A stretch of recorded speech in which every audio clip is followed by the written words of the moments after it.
Le point marché avec Nadine Trémolière. Nadine, bonjour. Bonjour Jean-François. Allez, on attaque tout de suite. On va regarder tout de suite les chiffres. On va regarder les chiffres des taux et on va se focaliser sur les deux premières lignes, c'est-à-dire les taux américains, où l'on constate que les tendances divergent puisque les taux courts sont orientés à la hausse, les taux longs sont orientés à la baisse. Comme disait Pierre Desproges, diverge, c'est beaucoup. On commente comment ce qui se passe. Ça veut dire que finalement, on se dit que l'inflation est éradiquée ? Non, mais je pense qu'on est dans un scénario dans lequel le marché est en train de pricer la récession. Qui dit récession dit souvent, pas toujours, mais souvent une courbe des taux inversés. C'est exactement ce qu'on a. Des taux courts à 4%, un taux long autour de 3,88. C'est vrai que les marchés, pour l'instant, sont en train de pricer ce scénario-là. Ensuite, on a effectivement ce phénomène de... On sait que les taux courts vont continuer à monter. Je crois que Jean-Paul Well a été relativement clair. On ne sait pas si ce sera 0,50 ou 0,75, plus sûrement 0,50. Et on ne va sûrement pas s'arrêter là. On voit autour de 5,25 pour en 2023. Mais c'est vrai que les taux longs ont commencé à intégrer le fait que progressivement, l'activité allait baisser, l'inflation allait baisser et qu'on allait tomber dans une partie récessionniste. Mais je pense qu'on va peut-être un peu trop vite sur la partie taux long. Alors, on va justement regarder maintenant ce qui se passe au niveau de la BCE, réunion le 15. Vous nous avez dit chez Powell 0,50 ou 0,75, entre guillemets, aujourd'hui, c'est plus le débat. Aujourd'hui, ce qu'on est en train de regarder un peu, c'est jusqu'où ils vont monter les taux ? Oui, c'est ça, on cherche ce fameux point pivot. On commence à s'apercevoir qu'on est quand même plus proche de la fin que du début, et c'est ça qui a rasséréné, qui a entraîné quand même le rebond des marchés et la baisse des taux longs. Ok, on va revenir sur notre tableau, si vous le voulez bien. On va regarder cette fois-ci non pas le haut du tableau, mais le bas du tableau. Et le constat que l'on a, c'est une forte baisse des spreads de crédit qui est particulièrement marquée sur le high yield européen. Ça veut dire quoi ? Ça veut dire qu'on n'a qu'une récession, mais pas de faillite et donc pas de risque sur le high yield ? C'est comme ça un peu que le marché le voit. Et puis surtout, on a bénéficié, on en reparlera peut-être au moment de l'allocation, d'énormément d'intérêt de la part des investisseurs sur un certain nombre de types de fonds obligataires. Rappelez-vous, ça fait 3-4 ans que globalement, les investisseurs s'étaient détournés de cette classe d'actifs et que là, il y a eu de nouveau beaucoup d'intérêt parce que le niveau des spreads est devenu tellement attractif, plus alimenté par la montée des taux, font qu'on a un portage attractif et c'est ça qui a entraîné de l'intérêt des investisseurs et ça a entraîné les spreads vers le bas. D'accord, ça veut dire que dans cette baisse des spreads, il y a un effet de marché avec des flux positifs qui rentrent sur le marché et potentiellement, éventuellement, des émetteurs qui, eux, lèvent le pied sur leurs émissions ? Je le pense, oui. Ok, on regarde maintenant du côté des actions. On voit, on avait eu un bon mois d'octobre sur les pays développés. On a à nouveau un bon mois de novembre. C'est un retournement de tendance ou c'est une poursuite de la correction ?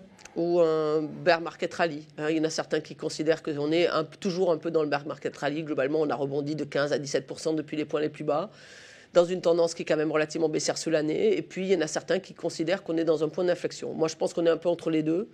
Je pense qu'effectivement, on n'a peut-être pas complètement vu les plus bas, je ne sais pas, mais tout au moins, ça m'étonnerait qu'on rebondisse très fortement. Encore une fois, on a peut-être fêté Noël avant Noël. Ok, il y a un sujet qui m'interpelle, parce que en fait, c'est un sujet dont on parle depuis 3 mois ensemble, Nadine, et c'est l'intérêt de se suivre, c'est la Chine. Fort rebond en Chine, alors que le marché chinois était en très grande difficulté. On a digéré le congrès du Parti communiste ? Oui, on a digéré le fait que surtout ils sont en train de réouvrir ce qu'on percevait malgré tout avant le comité. Alors le comité du Parti communiste, quelque part, ils n'ont pas voulu annoncer officiellement cet allègement des contraintes sanitaires. Mais quand on parlait avec des économistes, ils étaient quand même beaucoup plus positifs sur la composition du board, du comité central, en considérant qu'il y avait des personnes qui étaient plus pro-business et que forcément, progressivement, ils allaient alléger ces contraintes sanitaires. Et c'est ce qu'on est en train de s'apercevoir. Et du coup, ça entraîne des rachats de short massifs à la hauteur de la baisse qu'on a eue sur le marché. Rappelez-vous, on a quand même eu un marché qui était à plus de 40% de baisse. Donc, effectivement, on a des rebonds extrêmement violents et qui sont, à mon sens, pas finis. Ok, on passe tout de suite maintenant à notre allocation équilibrée. On voit que sur le mois, elle progresse de 1,3% avec un recul depuis le début de l'année de 3,5%. Sur le fond quand même, Nadine, avant qu'on rentre dans l'allocation, est-ce que l'année n'est pas finalement assez dure pour les gérants diversifiés ? Parce que quand on regarde les marchés actions, finalement en Europe, le CAC doit être à -6, -7. Est-ce que ça n'a pas été, pour reprendre les termes de la reine, annus horribilis pour les gérants diversifiés cette année 2022? Non, c'est une année difficile pour les gérants de façon générale, parce que quand on regarde, alors on va le regarder peut-être plus sur l'Europe que sur les États-Unis, mais quand on regarde l'Europe, il y a une hétérogénéité de performance dans les secteurs qui est colossale. Là, vous avez de la défense, de l'armement, comme Thales qui est à plus 68%, je pense.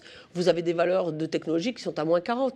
Donc on voit très bien, et c'est un peu le paradoxe de cette année, c'est qu'en fait, toutes les valeurs peut-être non ISR, que ce soit le pétrole, que ce soit l'armement, ont eu une progression extraordinairement positive, là où les autres secteurs sont en baisse. Donc ça crée des biais au sein des différents investisseurs ou certains fonds, et notamment tous les fonds qui ont eu quand même une approche relativement durable ont été plus sanctionnés parce qu'ils n'avaient pas ni de l'armement, ni du pétrole, et effectivement, ils sont en baisse beaucoup plus forte que les indices. Dernière question, vous aviez préparé les esprits lors de notre dernière rencontre en se disant, tiens, vu ce qui est en train de se passer sur les taux, on va peut-être faire des mouvements. Est-ce qu'on fait des mouvements sur l'allocation équilibrée? Oui, c'est un petit peu ce qu'on réfléchissait la fois dernière, mais effectivement, on commence un petit peu à lever un peu notre fonds en euros. On avait une grosse partie de fonds en euros, on avait 50%, donc on va en enlever 5%. On va lever un petit peu de partie des fonds flexibles aussi qui ont déjà donné un peu de performance positive depuis quelques temps, un peu de rebond. Et on va investir ces 10% dans ce qu'on appelle du fonds daté, du fonds à échéance, parce qu'on a l'avantage dans une période quand même qui est extrêmement compliquée, toujours très incertaine. On a peut-être une visibilité sur des fonds datés plutôt de court terme, parce qu'on bénéficie malgré tout de cette courbe qui est légèrement plate, ou voire même légèrement inversée. On va s'investir sur des fonds datés plutôt de courte échéance qui nous donnent un rendement, si tout, entre guillemets, si aucune société fait défaut, mais ce qui est un peu, on va dire, notre anticipation, un rendement à peu près certain. Et je pense que ça, pour contrer l'inflation, c'est peut-être une bonne stratégie. Ok, alors on va justement re-regarder le slide avec l'allocation que je vais commenter, puis si vous voulez rajouter des choses, vous n'hésitez pas à me dire.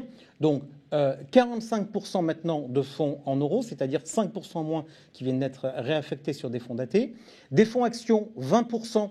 On rappelle que c'est principalement de l'international sur cette partie-là, puisque c'était l'arbitrage précédent qui avait été fait il y a de cela quelques mois. On avait levé le pied sur les actions européennes au profit du private equity avec des investissements en actions européennes. Des fonds à yield, ça aussi c'est une position qui avait été créée cette année lorsqu'on avait constaté le début de l'élargissement des spreads. 10%, et qui marche bien, qui marche bien. 10% d'immobilier. Le private equity, on en a parlé, c'est une position qui a été créée cette année. Et les fonds datés, c'est également une position qu'on crée ce mois-ci, donc avec 5% que l'on prend sur la partie fonds en euros et 5% qu'on prend sur une gestion flexible que l'on avait auparavant. Merci beaucoup, Nadine. Soignez-vous bien. Bonne fête. Bonne fête de fin d'année et